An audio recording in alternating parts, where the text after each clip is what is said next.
Apple Knocker Radio. All right, greetings, my friends. I hope you're all doing well. My next guest is philosopher, author, counselor, Jungian psychoanalyst, Dr. John White. I've been hoping to have a conversation with Dr. White for the past year. I caught a fantastic presentation that he gave at the Institute for Hermetic Studies conference last year, and I was very pleased, very grateful to have this opportunity, and I am further grateful to share this conversation with the rest of you. Now, Dr. White, he earned a doctorate in philosophy in 1993. He earned it at the International Academy of Philosophy in Liechtenstein, Europe. He also has a master's in philosophy from that same institution. And for a time, he was a professor and a professional philosopher.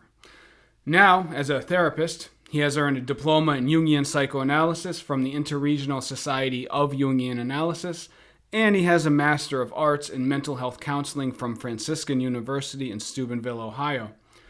In addition to these accomplishments, Dr. White also publishes and presents on esoteric concepts, esoteric ideas, which will be the meat of our discussion today. We'll be discussing New Thought.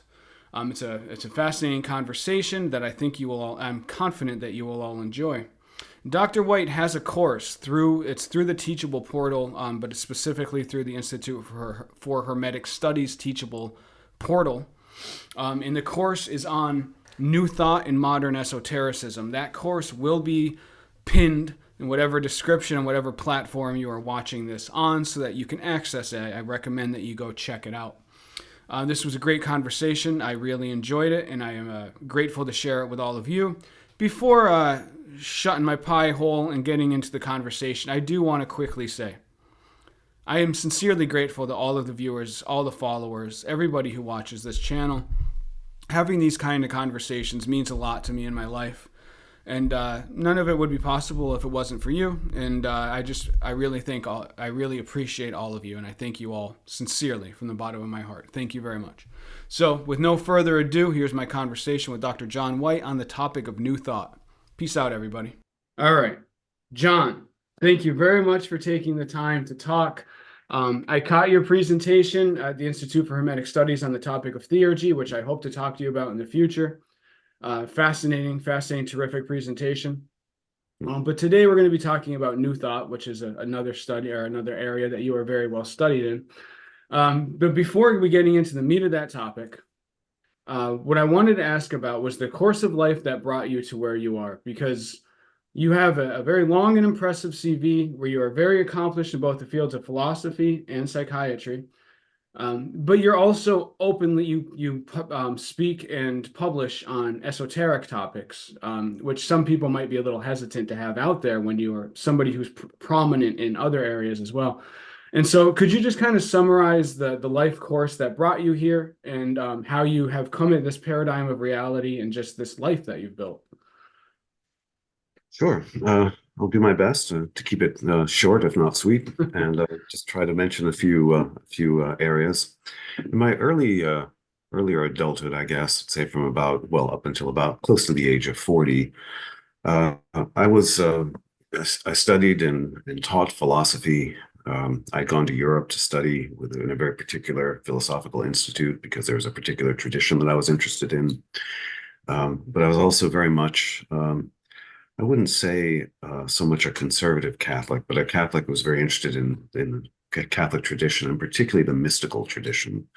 And so in spite of my, you might think of a philosopher as being heavily in the rational kind of tradition, I always had a strong mystical interest, and it wasn't only an intellectual interest. I mean, it was very much a part of my life, very internal to it.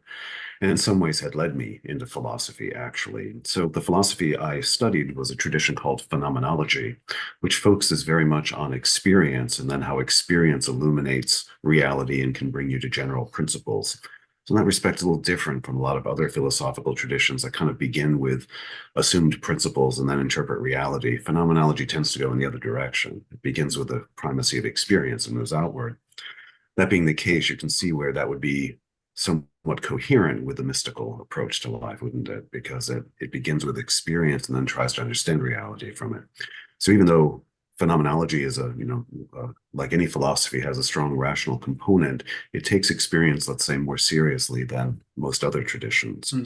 And if I hadn't found that coherent with my more mystical interests, I'm not sure I would have gone into philosophy, honestly. If I hadn't first bumped into phenomenology early on, I'm not sure I would have become a philosopher. But because I did bump into it, and because it seemed like an adequate way of relating to my experience, it opened things up. But when I became when I got into midlife, I became, as we all do, standard cases of the midlife crisis. And so consequently, um, uh, at a time when I was, still working kind of a lot in kind of a Catholic mysticism, particularly that of Saint Ignatius of Loyola, which is actually a very strongly esoteric tradition. It's just that people in that tradition would never call it esoteric, but it actually is because of its strong use of imagination, of creative imagination for it. But in any case, I was doing that. I was also in the midlife crisis, came to read some things about Carl Jung, and as often happens, one begins to enter into Jungian analysis. Before long, one gets so interested that one finds oneself becoming a Jungian analyst. So, though you introduced me as being in psychiatry, psychiatry is more the medical discipline. I'm actually in the more mental health Okay. discipline rather than the medical one. So, I would be a psychoanalyst, a Jungian psychoanalyst. But that was a long time coming as well, because I was still a philosophy professor at that time, and had thought maybe in the far distant future, maybe in retirement, I would become a Jungian analyst. But because of various circumstances, I ended up leaving academia and going on to become an analyst. Now, anyone who knows Jung, of course, knows that one of his very perceptive points is to recognize that traditions that we might broadly call esoteric are also depth psychologies. He recognized that alchemy is not only alchemy, it's also a depth psychology, that Hermeticism and these various traditions, Kabbalah, yes, it's a mystical tradition, but it's also a depth psychology. What perhaps he didn't perceive quite as clearly as I think he might have is that actually they're depth psychologies, because depth psychology is always on the threshold of mysticism also. So they're actually supplemental disciplines in my view. And so Jung's perceptiveness around esoteric traditions was kind of a help to me to understand the various ways in which mind um, articulates itself in the material world and so-called manifestation. And as a philosophy professor, my colleagues evidently didn't particularly like teaching Renaissance philosophy, so I was stuck with always always doing Renaissance philosophy, which I was very grateful for, because you can't understand the Renaissance if you don't understand the translation of the Hermetic texts and what an influence that had. So much of what we call Western esotericism nowadays, and even indirectly New Thought, it really has its roots in the Renaissance recovery of the old Hermetic traditions. And Hmm. so when I started uh, teaching that, I also began teaching a little bit of Western esotericism, which at this very institutional Catholic university I was teaching at was very upsetting to students at first. But over time, I learned how to nuance this a little bit. So look, I'm not going to cast a spell on you or something. I just want you to understand what that world was like and to enter into that enough. And so over time, they began to recognize, oh, well, what is the significance of the gospel story about the Magi coming to the Christ? I mean, what would that mean? And how might that affect the Renaissance imagination, which actually, it did affect it. You can see it very much in the art, how important that was, that somehow um, an authentic magic, bows down to a picture of the Christ consciousness, let's say, but it's still connected in some way, and that's something from outside narrower Jewish tradition, such as the Chaldean traditions of the Magi, would also kind of recognize what this is representing. And so, kind of teaching students to think a little more symbolically than literally, which wasn't always so easy at that particular institution, but trying to get them to do that, I think they began at least to recognize, oh, that one could actually feel that one is very much a part of mainstream Christianity, but also, could appreciate these traditions. Hmm. So I ended up in these, various traditions. I ended up leaving academia, which was also a relatively easy sacrifice in some ways, because I never really realized how academia really limits your thinking and your speaking about topics and things of that sort until I left it. And whereas you think of it as the place where, academic freedom and so forth is a nice term, but but you have a lot of forces where, like, you wouldn't talk about this stuff that I was actually teaching on in generally. So once I left there, it became a little easier to do that. And my own movement then has also been toward, Hermeticism, Kabbalah, all this kind of the basic esoteric traditions. And I have started to write about it because I don't see any reason to hide it anymore. If that troubles someone, we can have a talk about it, or they can ignore it. But Right. since I think of spiritual traditions and depth psychology as being extensions of each other, I don't see any reason to hide that just because people, it's not according to their taste. Right. I mean, this seems like with everything going on with like Jordan Peterson and Jonathan Pageau and everything, taking people into a much more symbolic, abstract kind of way of thinking about these topics. This seems like a good time to be. Like It people are is. probably going to be about as receptive as ever right now. Well, There I think seems to I think be that's right. people whose minds are open to things. I think so. I think, and Peterson kind of represents one kind of stream of that. Maybe a different one that's also made Jung and Jungian approaches popular is the podcast, This Jungian Life. Mm, I don't know if you bumped into that, but that's also very widespread. And so it is a time when the seeds of some of these ideas that, especially of Jung, that would fall out of the mainstream, they're becoming more mainstream now in a lot of ways because of the influence of public figures like that. Whether or not that will pay off for new thought and esotericism in the long run is still an open question, I guess. But I at least feel like you've suggested there, that it's probably the best atmosphere to be talking about these things. right. And so now getting into the new thought. Mhm. When people talk about new thought, I find there's kind of like a range. Some people talk about it from the most materialist perspective, that's just basically like positive affirmation, positive psychology. And then you have the people who are on the other end, which if you want to call it woo or spiritual or Yep. however you want to look at it. Um, Yep. it runs a wide range. And so before we get into the topic, could you kind of summarize how you conceptualize new thought, specifically Mm. when you're talking about the subject? Yeah, sure. I'm actually, I don't think I mentioned this to you before, but I'm actually partially through a kind of a book manuscript on this topic Hmm. because I'm trying to write it, though, in the epistolary style. That is, as if I'm writing emails or letters to someone who's asking me questions. Oh, interesting. And I use that style was used sometimes in the Christian tradition, like in St. Francis de Sales' Introduction to the Devout Life, but also in Western esotericism. W.E. Butler wrote a very famous book called Apprentice to Magic that's also written in this kind of epistolary or letter form. So I don't, so the letters, I imagine someone asking me a question. I don't write out their letters, but I respond in the letters as if they'd asked a certain question and respond. And the reason for doing that is because I think kind of what you're saying is that there's a there's a very broad range of how to understand new thought. Some of those are maybe more or less valid to the tradition of it, but they all have their own validity nonetheless.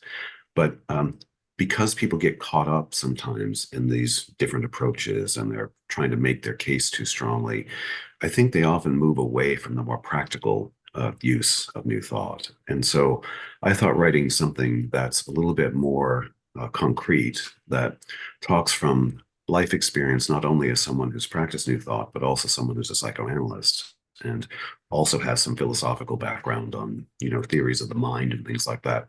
But maybe there was a way that instead of writing in a more theoretical vein or one that's a little bit more polemical, well, don't think of it like this, think of it like that, I could just imagine questions coming from somebody and how I might answer them. And it would be a little bit more concrete. It would probably be a little bit more experience based than theoretically based.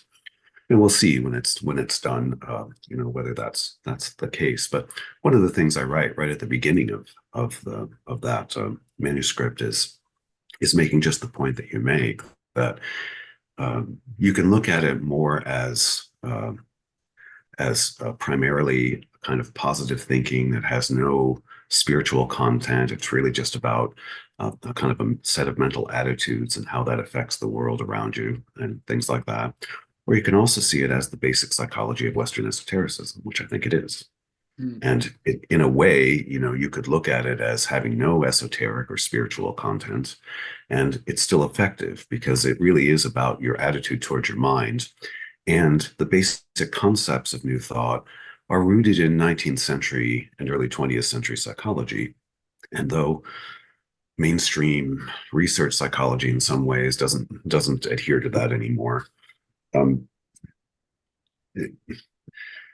the concepts, the basic theories, the basic principles are still out there. It's in other words, it's one of those things where there's a meme out there of of somebody rolling his eyes saying, the way I look when someone says Freud has been refuted, because every psychological theory has to say that they're gone beyond Freud. But interestingly enough, that Freudian approach is still out there and still pretty successful and pretty widespread. And so similarly, I would say that wherever so-called scientific research, and I say so-called because a lot of it's so materialistic and biased that I don't necessarily think it's the best stuff anyway. But however that bias is, the point is that in practical life, people still use those basic ideas from the 19th and early 20th century. There's still a lot of Freud out there. There's still a lot of Jung out there. There's still a lot of depth-oriented psychotherapies that are admitting ideas that a lot of mainstream types of psychological research doubt. That's kind of the analogy to the approach to New Thought, because you can approach New Thought in a more or less strictly materialist approach, thinking that there's no spiritual principles, and it still works. I don't think it works as effectively if you don't link it up with some kind of spiritual tradition that also has the kind of powerful symbols that help to activate the subconscious mind more. But that doesn't mean it's not effective. It can be effective, it can be perfectly effective without that.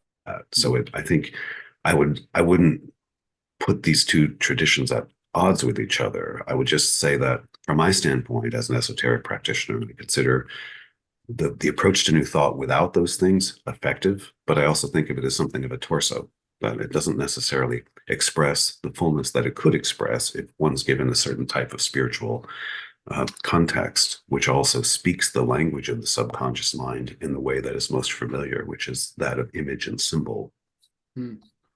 So if you were talking to somebody who has an issue that they're trying to fix in their life, how would you explain to them, like, this is how you would use a New Thought approach to improve your life in this concrete way? Like, I don't know, say, so keep it common. Somebody needs a better job.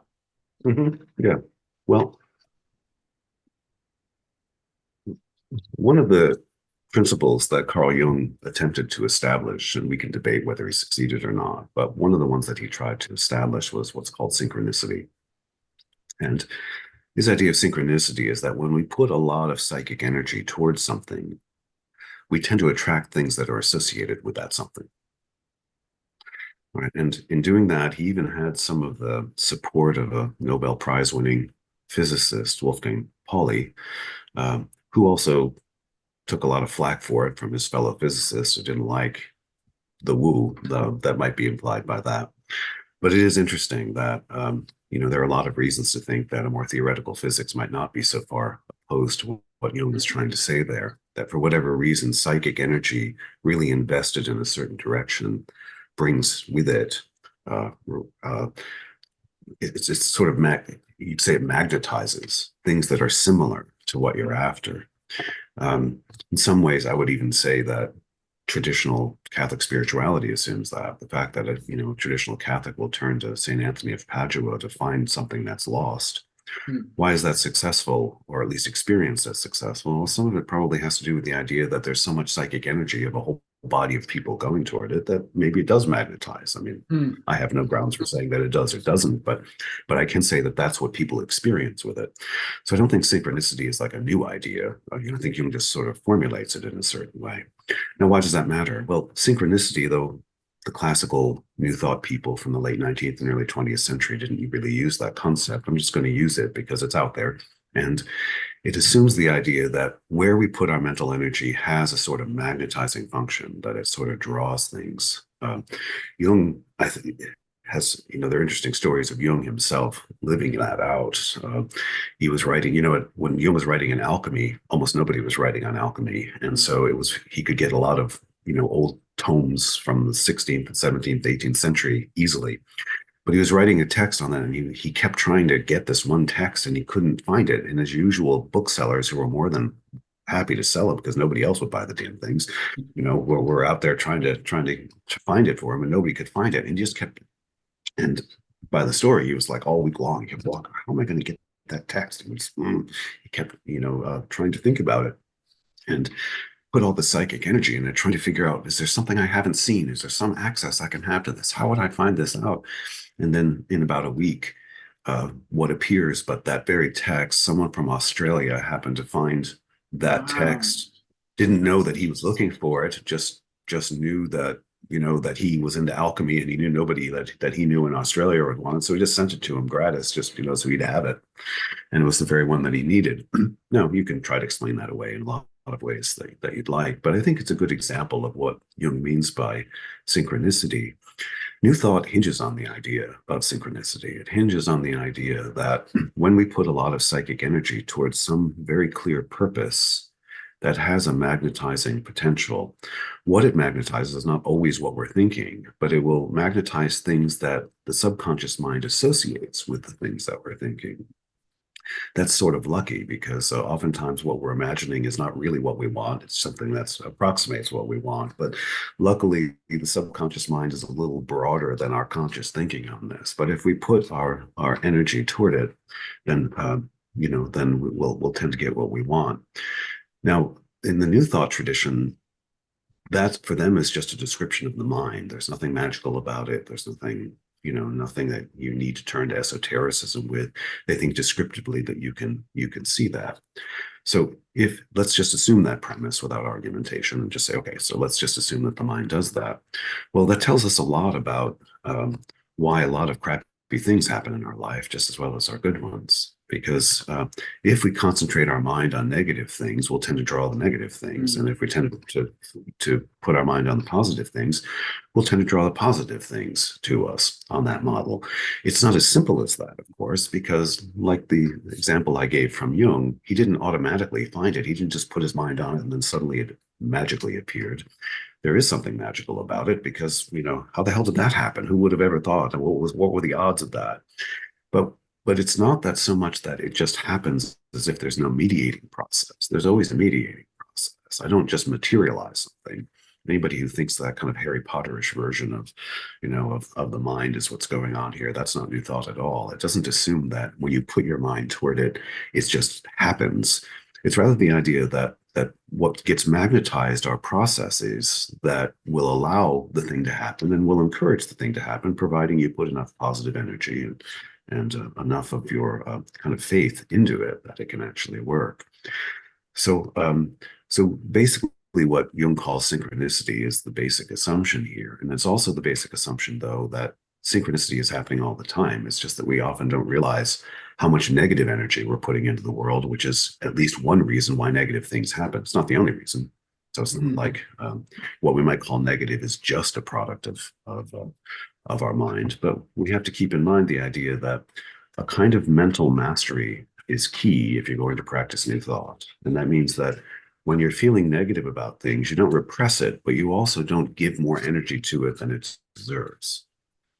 And when your mind is trending towards the negative, you don't repress it. That would be bad on psychoanalytic and spiritual premises. That would be a bad thing to do because it just means that it's working behind the scenes rather than consciously.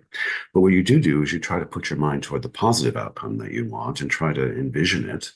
You try to put some affective energy behind it and you try to hold that affectively charged image in any reasonable amount of time that you can, at least daily, if not more frequently than that. So that energy is what really it becomes more of a trump card over the negative, let's say. It moves you in the direction of what you're after. And that movement will have an effect both on you, because the more that I focus, let's say, on my new job, and I imagine what that job is, the subconscious mind will take that as having to build up psychic bandwidth so that I become more appropriate for that job. And it'll have that effect just as much. It will potentially affect the outer world by drawing to me opportunities that go in the direction of that job.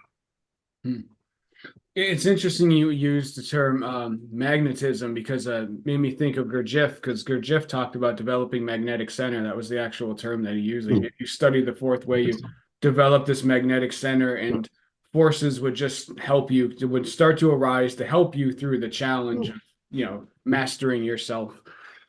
But Yeah. so when we're talking about new thought, we're talking about you were just going into how our negative thoughts and our positive thoughts they influence our reality.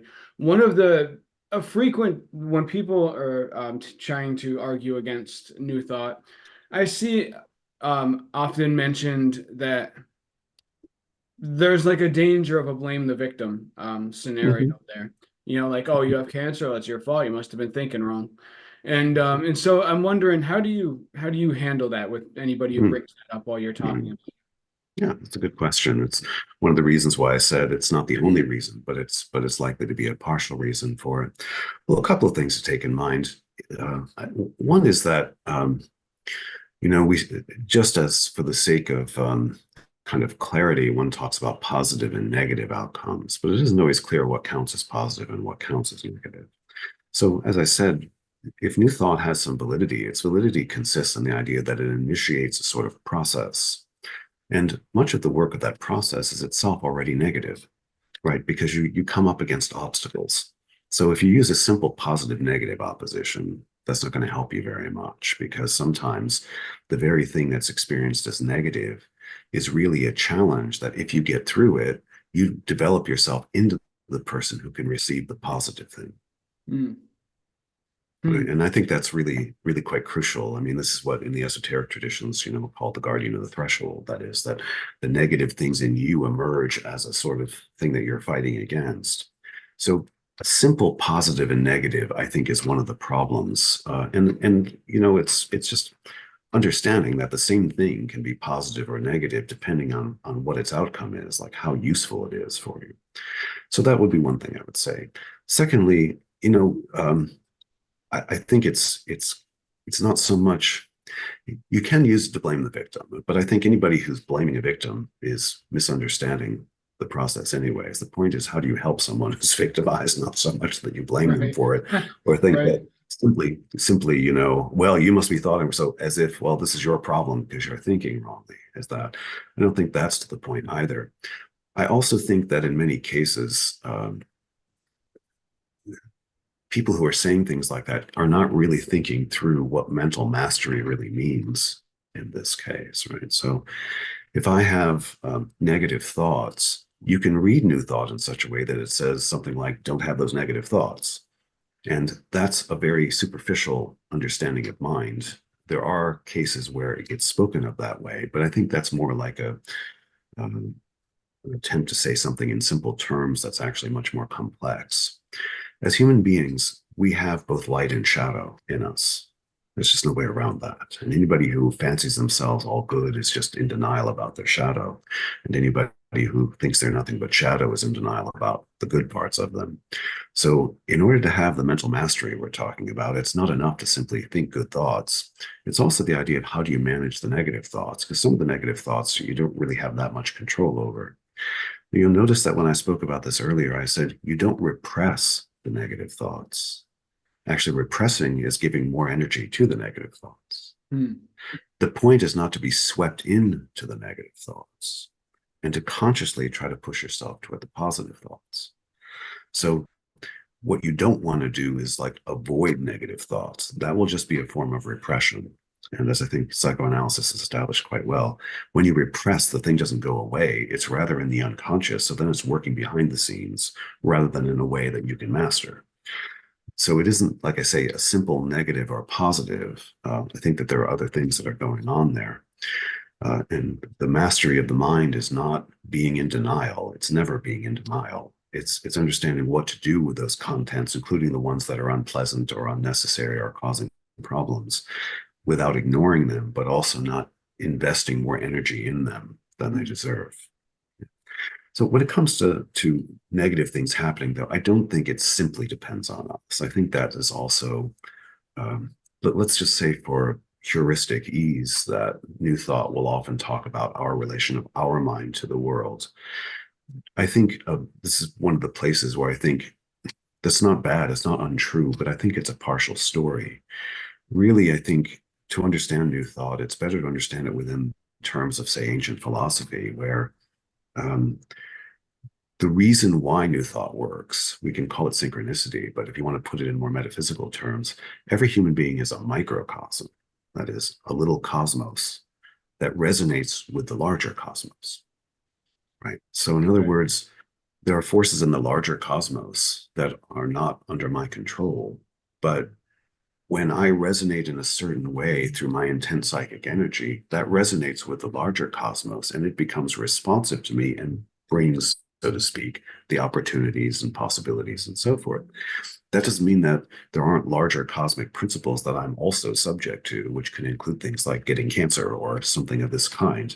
It's not whether negative things happen to you so much. The strength of New Thought is not that it necessarily stops all negative things or that you're wholly responsible when negative things happen. It's rather that it gives you a way of saying, what do I do with this situation? That turns it into an opportunity that could be good. Hmm. Right. Yeah, and I think I mentioned in an email. I'm actually a big proponent of New Thought myself. I use it all the time. I discovered it with Tony Robbins years ago. Literally changed my life. If I hadn't discovered that work, I don't know where I'd be right now. I Mm, think probably not a good place. So I hold it in very high esteem. I hold Tony Robbins, but also just New Thought because it led me into the New yeah. Thought area. But Mhm. something you've mentioned, it's basically like a form. It's really mental discipline, right? It's disciplining your mind to focus on where you want to go as opposed to what you're trying to avoid, on the positive as opposed to the negative. And I'm so struck by the fact that in the modern day, one of the biggest challenges people have is the fractured mind. People can't focus, they can't think because Yes. of all of this environmental impulse and just the Mhm, way the mhm, modern world is. People have basically lost the ability to hold the train of thought for very long. And yes. so thinking about it coming from this term, come from this context of people who a lot of people struggle to hold a single thought for more than 20 minutes. Like how could you get somebody onto that new thought path and to start this mastery? Like I don't, maybe this isn't an area where anybody's ever come to you for this. I don't want to put you on the spot, but say you're taking some young man whose mind is scattered with video games, can't think for more than 5 minutes straight. How Yeah. do you get him? How do you get him on that road? Yeah. I honestly think it's the most crucial question there that you're asking because it's mental discipline is not a strong suit, but it's worse than that. I'm going to, say some things here that, might go against the grain of some people, but I think it's important to understand that, yeah, the video games are one issue, but the broader issue is consumer capitalism, because consumer capitalism, meaning by this primarily what's done in the advertising industry, aims at the control of your subconscious mind.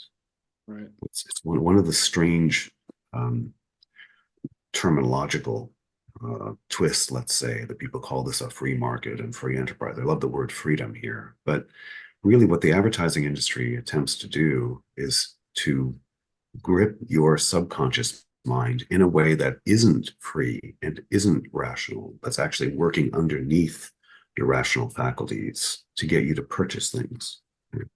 So, one can demonstrate that. I even had an article on that because this is something that greatly affects psychoanalysis. And psychoanalysis is worried about how fantasy and images are telling you something about life. Well, if your fantasy life is controlled by advertising, by television, by video games, it's a real question whether you have your own subconscious mind, or if, at least if its contents are really yours and not rather something delivered to you that you're just holding on to. Mm-hmm. So it poses a real problem for psychoanalysis in our time, in my view. I'm sure I'm a minority on that, but I do think it's an important question. In other words, part of what you're getting at here is not only that the mind is fractured, but I think it's also that we don't actually have the freedom of our imagination, that our imagination gets schooled by advertising and by screens of various ways. So that spontaneous imagination is something that actually a lot of people don't have. I think that's also why there's an excess of boredom that people have because they expect external stimulation. If you have a free floating imagination and subconscious mind that's used to to working with fantasy, to working with imagination, to imagining projects that you might do, things of that sort, you're not likely to get bored just because you don't have external stimulation, because you have enough internal stimulation that it doesn't bring boredom. But the widespread boredom that one also finds that you're talking about is also difficult here, is that it's the stimulation feels like it has to come from without, which means that people have lost the capacity to stimulate from within. This is just one of the unfortunate consequences of the benefits of industrial society, is that it also gives you forms of entertainment where 200 years ago people might sit around the fire and tell stories or sing songs or do something. Nowadays it's all an external thing that's delivered rather than something that spontaneously goes without. So you can see why that would cause difficulties here. What you're trying to do is certainly develop habits of mind. Now, these habits of mind are not conducive, or the society is not conducive to those kinds of habits, partially through advertising, partially through screens. And the other thing is that there are no protocols nowadays for learning how to manage your emotional life. And while not all of New Thought talks about that, it is kind of implicit throughout the New Thought. That is, that the idea that really, if you want something, you have to intensify that want with emotional energy. But if your emotional life is chaotic, it's going to be really hard to do. But the advertising industry wants that to be chaotic because it works on the idea that if I stimulate you with a kind of existential problem so that you bring up, so anxiety comes up, your solution is to buy a product. Hmm. And if you look at the normal outlay of how a commercial goes, you can actually see this functioning, that oftentimes, it's just, let's say it's a car commercial, and so it'll awaken anxiety about safety, and then, act like if you buy this car, you won't have that safety issue, which is usually stupid because whatever safety issue is being raised is not solved by that problem. And you never learn anything about the car. Because it's working all with images and the music in the background to try to make it this way, right? It's to try to evoke the existential anxiety.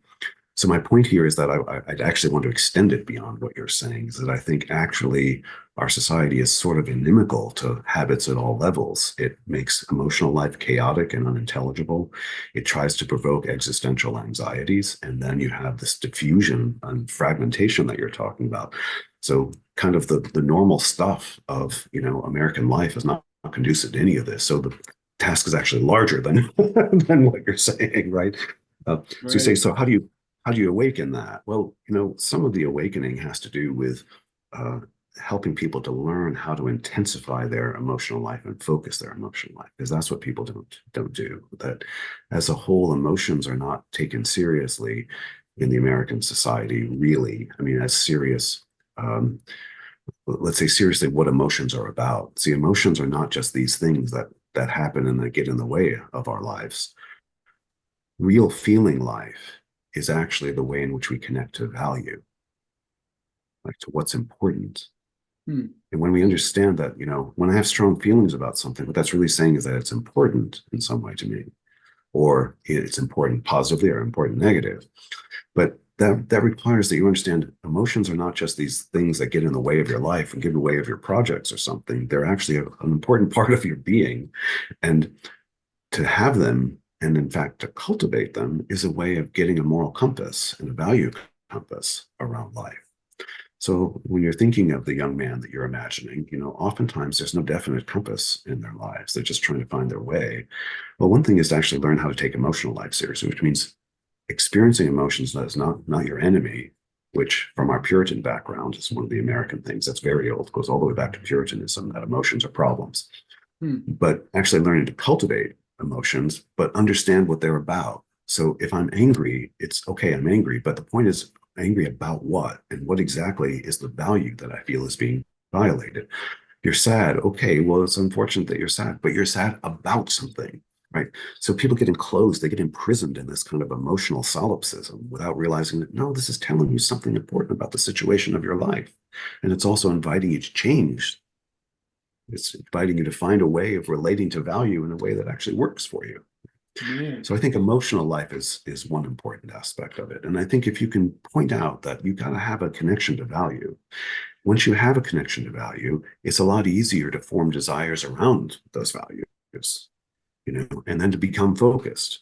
It's not so easy to say to someone who's kind of diffuse in their mind, get focused. Well, okay, focus is going to just sound like pain, like you're just telling me to not do what I habitually do. But if you can awaken positive feelings, above all love, towards something, That's what I think brings a focus. The old image of the unicorn is, of a magical creature, of a unicorn, is that it's all focused. That's what the horn is about. It's the idea that you're single pointed. Hmm. You can't be single pointed if there's no value to be single pointed about. And so Right. learning to how to work with emotions, learning, when emotions are going awry, yes, you got to worry about that, but you also have to worry about when they're doing their work and you're not listening. And when you can listen to them, you can listen to what the values, that what things are important to you, and you can begin then to imagine a life that includes those values. But if you don't take your emotive life seriously and someone just tells you be rational, don't listen to your emotions, it's not going to help you. It's one of the strange things in America that because emotions sometimes lead us astray, we think emotions are problems. Oddly enough, people's rationality leads them astray all the time too, but nobody thinks rationality is their Lord.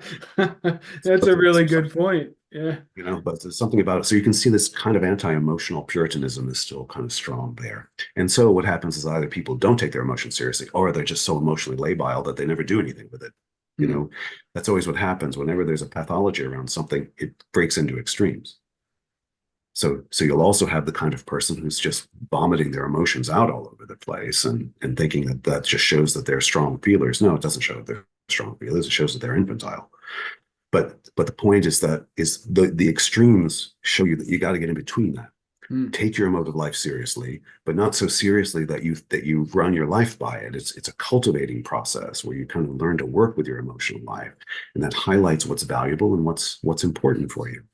But if you don't have that, and as I said, advertising tries to make feeling life pretty crude. Uh, it's not, there's no cultivation of emotions that's characteristic of us insofar as people allow themselves emotional life. It's usually in the entertainment industry. It's not like as a guide to their lives. Right. And certainly there's no real tradition of cultivating emotions, unlike in the ancient world where, part of the work of virtue was the cultivating of all of your human faculties toward a life narrative. Like you had a vision of what life is supposed to be, and then you cultivate reason and will and feeling all in that direction. We don't have anything like that, unfortunately. Hmm. Yeah, that was actually going to lead into my next question. What you mentioned is something I've actually been thinking about quite a bit because I'm a very pro-capitalist person in the idealized way because I just Sure. don't think there's any better system. But Mhm.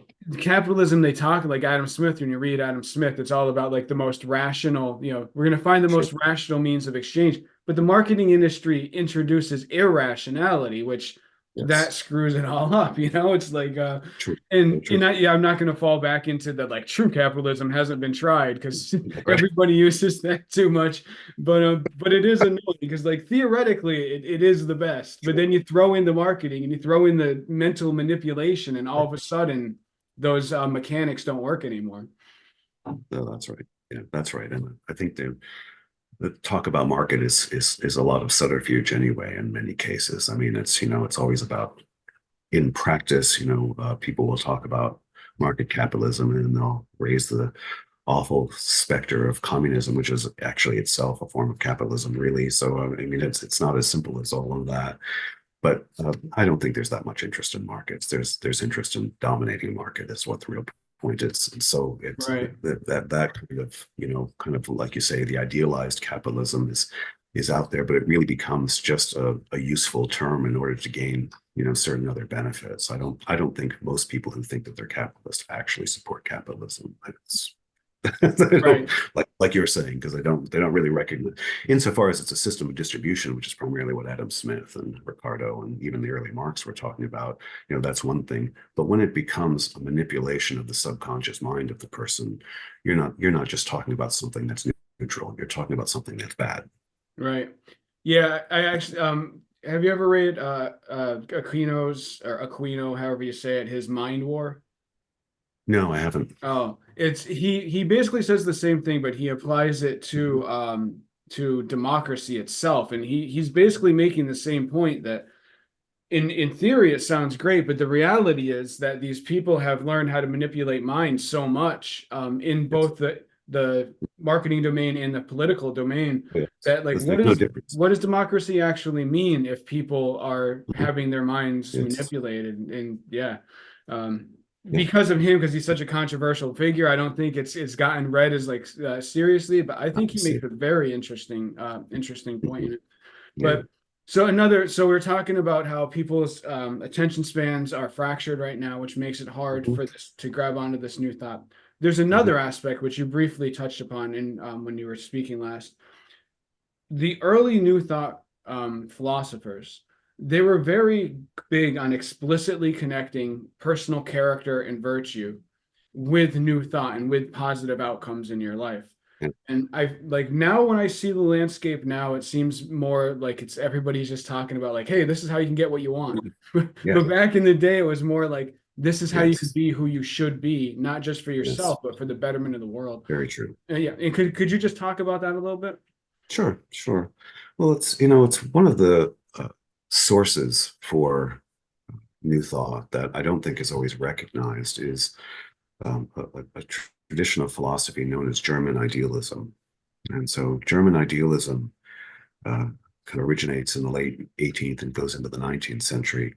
And it's a very common tradition in Germany, as the name suggests at that time, but also particularly in New England and on the East Coast, when the intellectual class had always spent a year or two in Germany, um, it gets brought back. And people like Ralph Waldo Emerson and others of the leading intellectual elite who formed the background of New Thought were very influenced by German idealism. And what's crucial about German idealism is the idea is that it, in a way that's very it's much more kind of systematic, much more intellectualistic, much more rigoristic, let's say, than New Thought is. But it does hinge on the idea that reality is partially mediated through our conscious activities.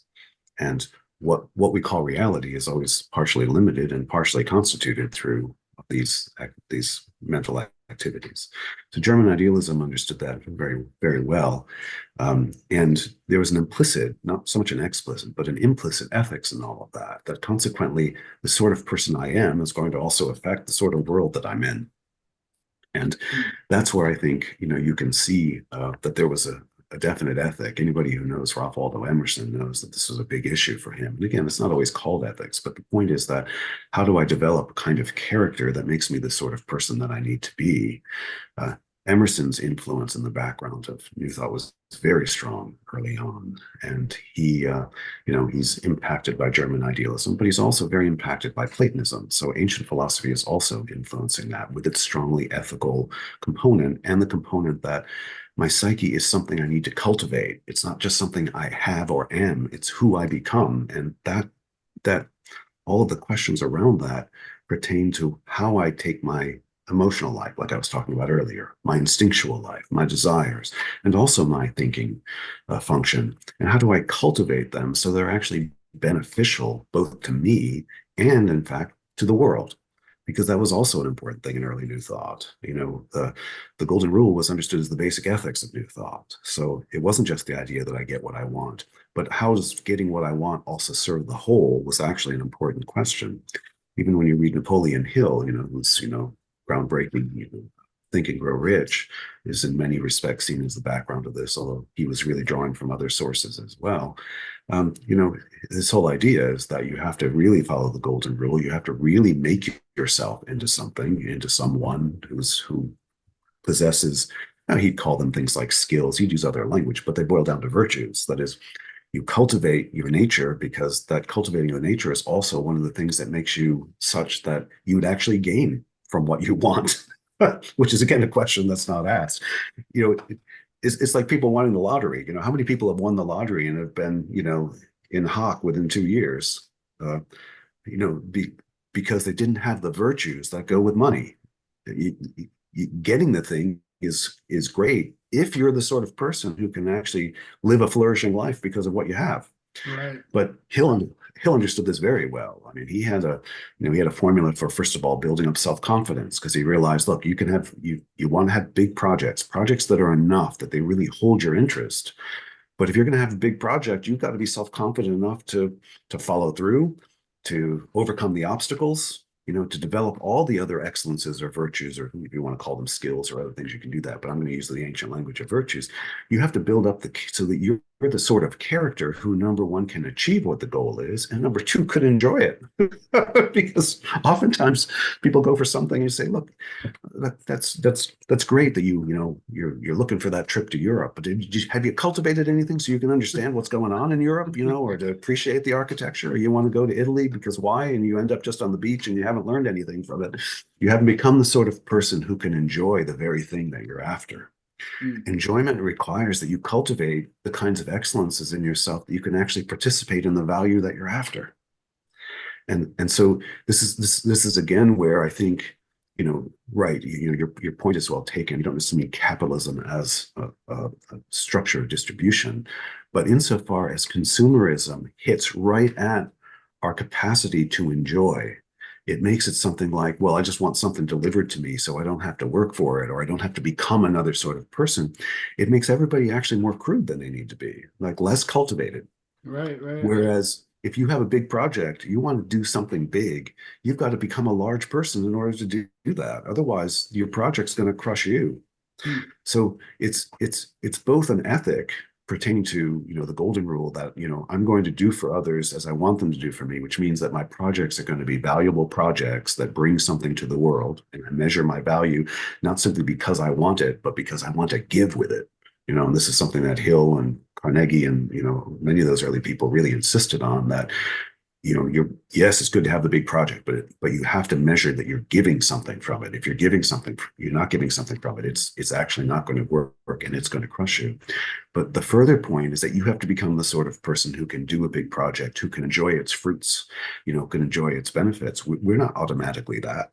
It would be like me saying, well, I'm going to become an opera singer, but I'm going to be sure that I don't learn anything about music, anything about how to sing, or that's a recipe for disaster, because I'm not the sort of person who can do it. If I want to run a big business, I myself, if I want to run a big business, I'm going to have to learn a thing or two about what it's like to be a businessman who knows something about business, knows something about economics, and so forth. And I don't know that much about it. I know a lot about theory, but I don't know much about practicalities, right? Or if I want to put out any sort of large project, a large nonprofit, it's still, I've got to understand something about the landscape of, like, where's that work? How's that going to work economically? All of those kinds of things. If I'm going to do this in any significant way, I have to be a self-learner. I have to be a person who has mental discipline, who can keep with something when he runs up against obstacles. All of these things are necessary. So Hill, always insisted that you're simultaneously developing your own character as much as you're developing what the project is. And as the things that we've talked about before, lack of concentration, lack of kind of emotional primitivity, and the consumerist control of desires, those are all inimical to that. So in a way, we need what that traditional New Thought was giving more than ever. And I think it's something of a poor marketing, just trying to make some money. If people think, oh, this is what you get, what you want, but you don't have to change. That's just not true. That will never work. In fact, it will be more devastating than had you never pursued it. Yeah, I love that you phrase it that way, because it annoys me personally how the whole character and personal virtue aspect is left out of these things, because I think it's doing people a disservice. And it's taking away what I think is like one of the most valuable aspects of New Thought, which is making us all useful to each other. It's Yes. not just about me. Exactly. Yeah, that's one of the interesting things. Now, there's a lot of dispute nowadays whether Napoleon Hill ever meant Carnegie and all the things he claims. I don't have anything to say about that, but insofar as you read Hill's claimed interview with Carnegie really emphasizes this point. He calls it the philosophy of American success. And interestingly, he also comments on these points that you and I were talking about earlier, because he says, really why this will work is because it takes the basic vice of Americans, namely that we're too materialistic, and forces them to think about their materialism in spiritual terms. Wow, interesting. Yeah, and he's very explicit about that. And in doing that, then he's also emphasizing a sort of character issues. You have to be a sort of person. You have to want to be a sort of person who can succeed. And when you look at success again as something that's just being delivered to you, I think I think the attempt to turn new thought into just getting what you want is, again, not asking the question of what sort of person I would need to become. And so it puts us in that same inertness that I'm saying the advertising industry puts us in, that, oh, I got these existential problems, so I'll just buy a product. Again, you don't ask the question of who you're going to become if you're just going to buy a product. And so Right. new thought becomes one more commodity of that kind, where I think exactly what its early spirit was the opposite of that. It would say, if you will to become a successful person, that means you first got to become the kind of person who can be successful. And then your success is more or less guaranteed if you follow those principles. Hmm. Yeah, in my own experience, I used to, through my 20s, think achieve goals is going to give me this sense of like satisfaction and self-confidence, really, or maybe self-esteem is a Mhm, better word. But what I mhm. found is it's actually, to me, the thing that gives you the most self-confidence and most self-esteem is simply making sure that you are in line with everything you say you're going to do. If I Yes. tell you I'm going to do this, I will do it. Even Mhm. these minor things. And it's just more like knowing you are in alignment with your personal character. Yes. In my Mhm, experience, gives a more mhm. fulfilling sense of self-worth than like accomplishing a big external goal. So, So, yeah, and that's again very much in the spirit of Carnegie and Napoleon Hill. It's you know, Hill has this formula that you use to build up self-confidence, but from that to build up other virtues and excellences. Because you're right, it's implicitly we have, you know, we all have the capacity to develop and cultivate those things, but we don't have an environment that's conducive to that. So we really have to do it through techniques, I think, like what New Thought is about. But if we do that, you're exactly right. There's something in us that can begin to recognize not only what the external goal is, but why we want it. Like what it right. is about our own destiny that expresses. When we only focus on the object, which is just what the advertising industry does, we'll never get what New Thought is really trying to teach us, which is, as Carnegie said, using our materialist tendencies and forcing us to think spiritually about what it means. And that's always has the quality that you're talking about. It always has to do with our character and the kind of person that we want to be. Yeah, and all right, so this is gonna go someplace maybe kind of weird, but we're at the hour, and I don't want to keep you too long. So, but as I was, I was reading throughout your work, all the stuff you have published, and just thinking about New Thought, just really immersing myself in this and thinking about it. And interesting thing, when you think about these ideas, like a hermetic worldview, right? Which is, I understand it's a very loose term, but just Mhm, this idea that there are we're kind of like living kind of in a sea of consciousness, and there are these other consciousnesses around us, and mhm, there's so much more information than what we see around us. We're living in the sea of information, including things that we can't see, and there's all these influences coming in and out. And our thoughts are not even our own thoughts all the time. Like literally, there are other consciousnesses can come into our consciousness. And so when you view it for, or when I was like trying to conceptualize and think of it that way, and mhm, to think of this time as being like a Kali Yuga, like an expression of this materialist densification that is trying to distract us from our real being, um, mhm. which is easy to conceptualize nowadays with all the things that Yeah, we just talked unfortunately, you, about. you don't have to conceptualize it, you can just observe it. Yeah. Right, no, exactly, exactly. So like when we're thinking of it this way, and Mhm, in that light, like, new thought becomes something like more like powerful. Like it's like a lighthouse through yes. this chaos. Yes. And I'm just curious because you also spend a lot of time in the Jungian kind of conceptual psychology and all your other esoteric interests. What do you think when I say that? Do you think there's merit to that, to this idea that new thought is something much more than just happy thoughts? If we're living in the Oh, spiritual world, as I think we are. oh, yes, I definitely think that. It's interesting. When I was first reading New Thought, which was probably, I don't know, 6 or 7 years ago, I was, it first kind of took me by surprise. It was something a little shocking about it. But what I would do is I would reread, and uh, whenever I have either a strong positive reaction or a strong negative reaction to something, I usually try to say, there's an invitation to go deeper into this. What is this really saying? And and the more that I did that, the more I became convinced, as I mentioned at the beginning of meeting today is, that it is both valuable in itself and is also the basic psychology of esotericism. That's not to say that it's not missing a few things that esotericism, particularly a symbol system, but as a whole, it is the basic psychology. So I take it to be um, kind of in a way, the fulfillment of what psychoanalysis has been trying to get at for many years, but was not able to do it. I see it as completing that. And Mm. that's very important when I say that, because I don't consider psychoanalysis simply a method of doing mental health things. I think basically psychoanalysis, particularly in the Jungian tradition, is really highlighting aspects of the psyche, and above all, a movement toward wholeness that is really our human destiny. And while there's danger in me saying that, because I don't think any psychological system is an entire philosophy of life. So don't hear me as saying that. I think one needs more than what Jung talks about. And I must say that there's some Jungians I know who I don't think they recognize that. It's when you find a genuine psychology, it really it moves in the direction a person will often think this is life, this is the whole of life. But psychology is not the whole of life, no matter how rich it is. Nonetheless, I think what Jung brought in that's extremely important are ways of understanding our psychic life that bring wholeness.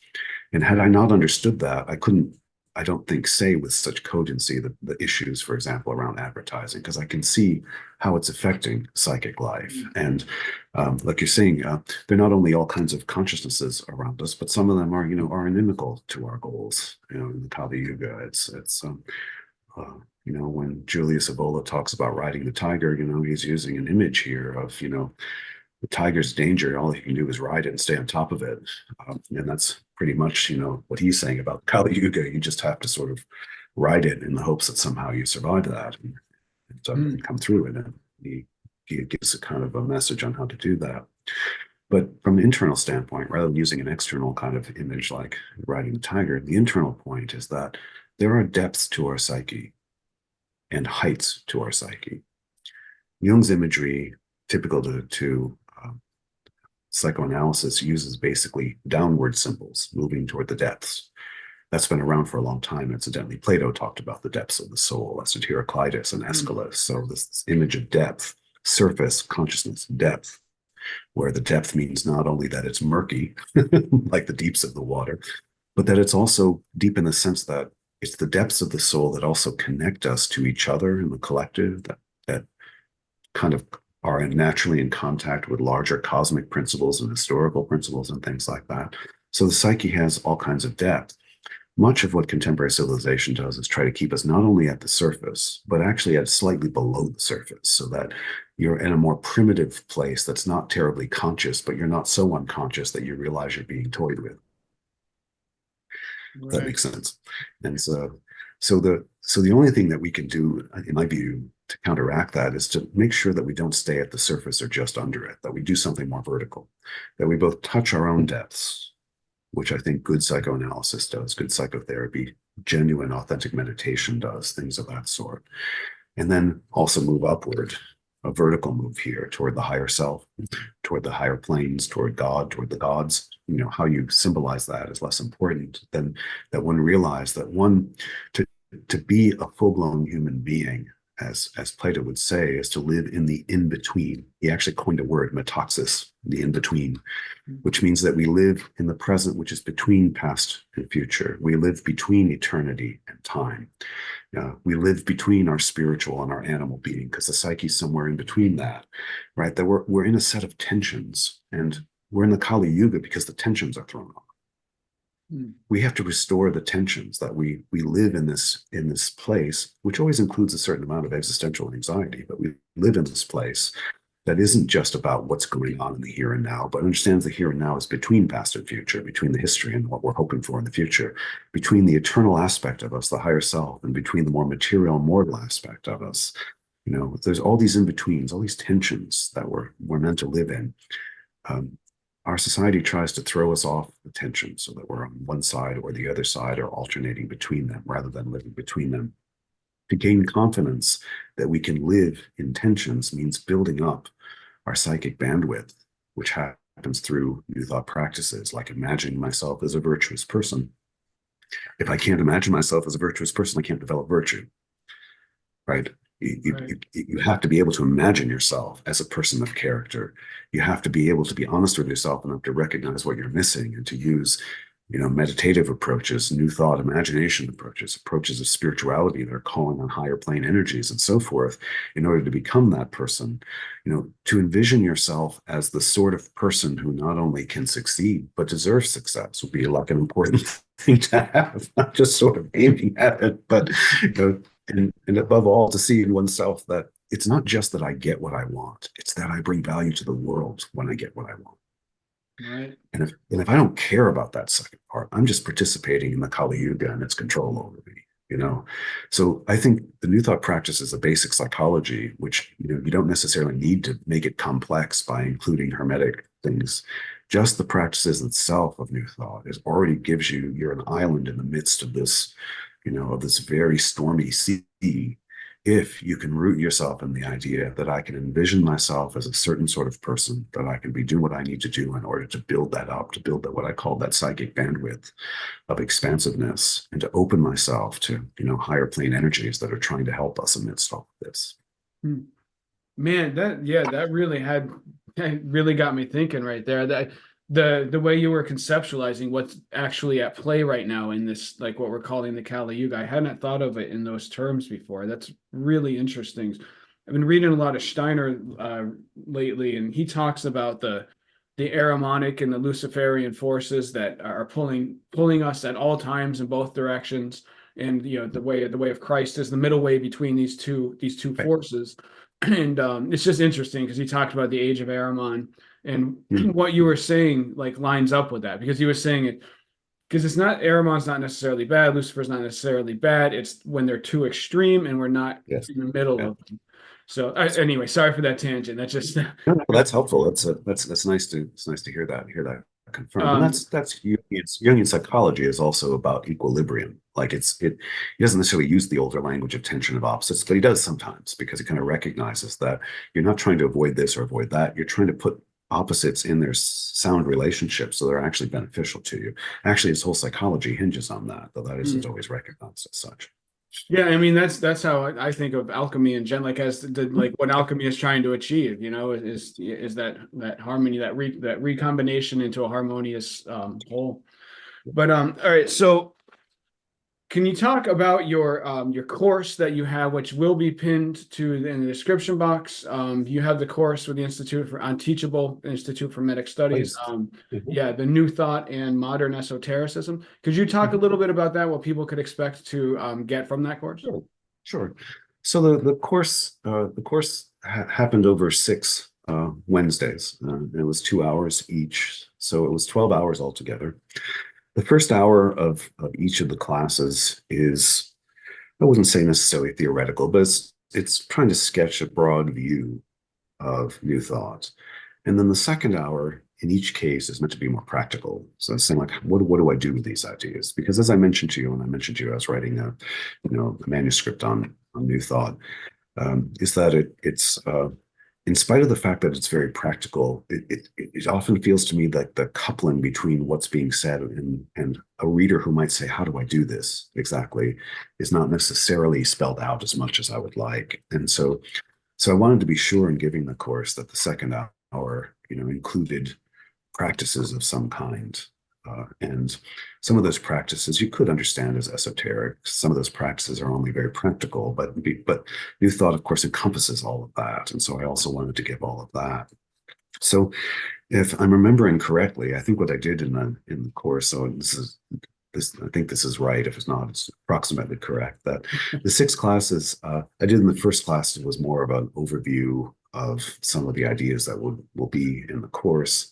Then the next 3 courses, I talked about 2 different characteristics of new thought practice. So the subconscious mind, the imagination, development of certain practices and so forth. So the next each of the following 3 classes would emphasize 2 different but very central issues of new thought. And then the second hour would talk about practical application of them in some way.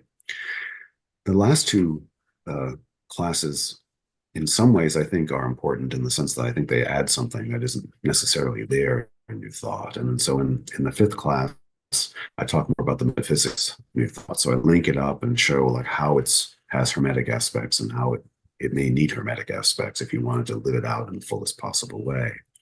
And the final class is talking about the metaphysics. I talk about the ethics of it because I really insist on the ethics of New Thought, and particularly this development of virtue. So I talk a good deal about virtue and this development. And I also end the course, if I remember correctly, on that quotation from Carnegie that I mentioned about turning materialism into spiritual practice, which I think is also one of its strengths.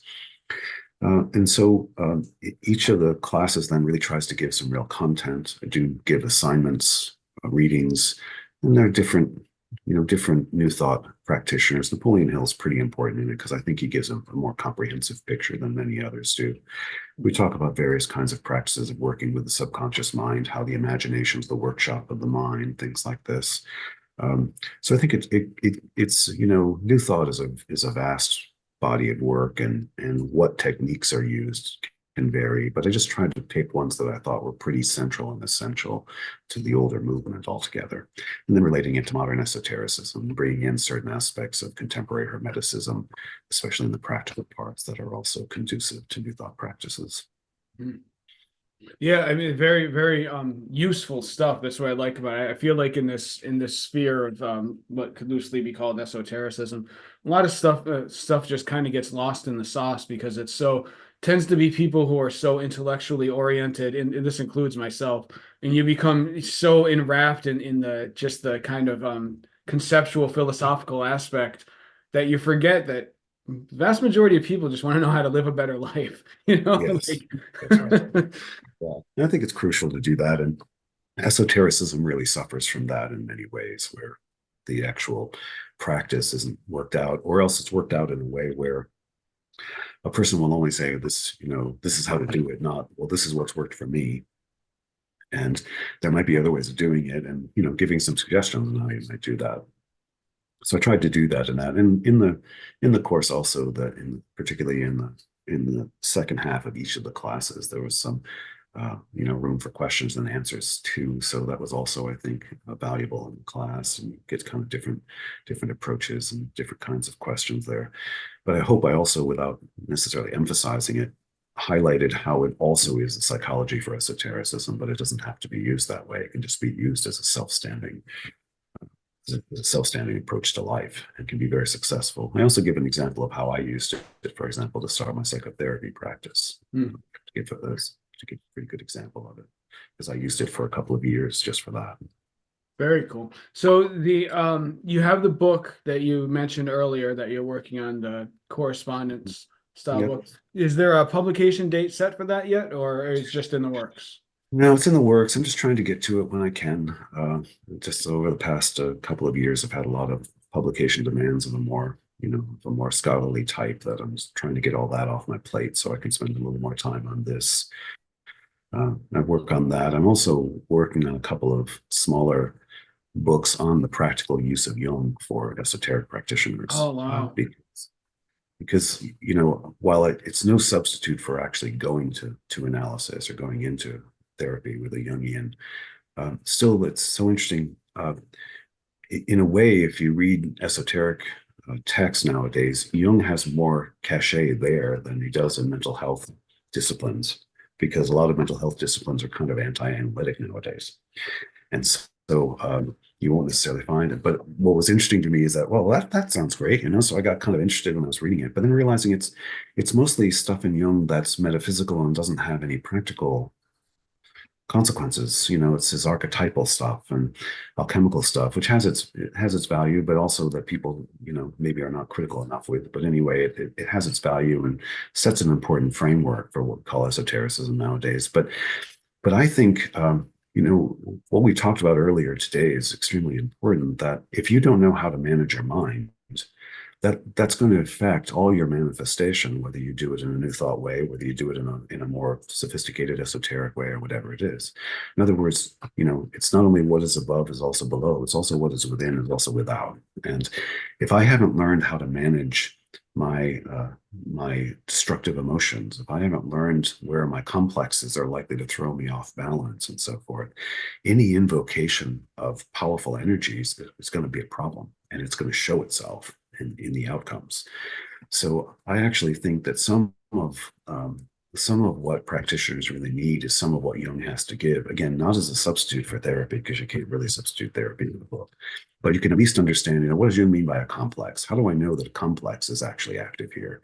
Uh, how do I understand that? Well, when a complex is active, then likely my affective and emotional life is thrown off, and that's going to come through while I'm trying to work on something, that I can't free myself enough of something. Let's say I want to get something done, but I also think that if I get that thing done, that it's also going to, be me thumbing my nose at my opponent or enemy or something. That stuff is likely to, throw off how the work is done. And maybe one of the most important ones that really affects, as you talked about the Kali Yuga, is that many people are trying to get what they want, and they don't care whether it serves anybody else, which is a really bad ethic to use here, because that means you're inviting into your own life that level of selfishness. It's going to come back in a boomerang effect on you. So not having enough, you don't have to have perfect mental health. You just have to have adequate mental health to do this kind of work. And insofar as you don't, chances are that's going to be aggravated, especially because most people follow these practices, whether they're New Thought or more sophisticated esoteric practices, partially because they feel disempowered. What that means then is that their power complex is almost always activated by it. So if you can't figure out that your power complex is not always your friend, then again, you're going to bring about some things that you don't want to bring about, even as you bring about maybe some that you do. So I'm also trying to write then a book that's more practical about, kind of understanding your own psyche, how to delve enough into your own psyche to see where some of the problems that really could be resolved if you understood them or took them seriously. But if you don't, then it's going to come out in your spiritual and New Thought work as well. Yeah, that's exciting. I definitely look forward to reading that one. And that's the lesson I wish I could not, I'm no guru, but I do wish I could teach some, or just explain to some people, guys, it's not about shame or feeling bad for wanting these things. It's that it logically and rationally is not leading you anywhere. It's you Yes, keep exactly. running down the same blind alley over Yes, and over again. It's not a exactly. matter of condemnation. It's a matter of rationality. You're just not seeing clearly. And Yes, yes. but Yeah, anyway, so thank you yeah. so Thank much you. for your That's time, John. Man, I really You're welcome. appreciate it. And I will definitely look forward to when that book comes out, and I would love to talk to you when the time comes up to it, Yes, so we could very promote it good. a little bit. So Okay. Yeah, yeah, is there very good. anything else you'd like to share with people before we bid adieu? Well, maybe there's one thing is that, I'm kind of planning on kind of founding an institute, some kind of institute of esoteric psychology, something that links psychology with esotericism. And, hopefully we'll be giving some, programs of various kinds and classes and things like that. But still a couple of years down the line, but I'm actually doing the planning for that. And Oh you can see wow. like some of the things we talked about today, you can see why, they might deserve, something more that we could talk about along those lines. So I am hoping for something like that, within the next couple of years. And so I'll also keep you abreast of that in case you're interested in that. Right, But, uh, absolutely, man. Yeah. but thank you so much for this invitation. It's really been a pleasure talking with you. And